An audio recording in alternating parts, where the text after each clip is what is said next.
Tómas, flott undirbúningstímabil að baki, hvernig svona metur það hjá ykkur? Herðu, þetta bara, geti ekki byrjað betur. Núna bara KR á sundaginn, meistarana.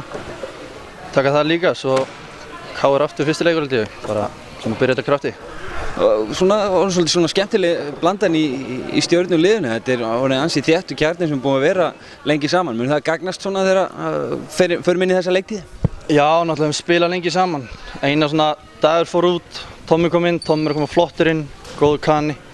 Síðan eru við flestir hann búin að vera saman alveg, ég veit ekki, 4-5 ár allan á það. Þannig að þetta bara geti ekki verið betra núna. Er þetta ár stjörnunar? Margt fyrir sig, sjáum bara. Tómas, þú sjálfur, þú svona fórst að krefjast þess að fólk var að taka eftir þér svona þegar fóru að líða á tímabilið í fyrra. Hvernig sumir er búið að vera hjá þér persónulega?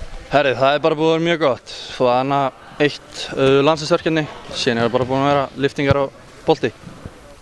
Gangi ykkur vel í framhaldinu, til lukku með sigurinn. Takk fyrir það.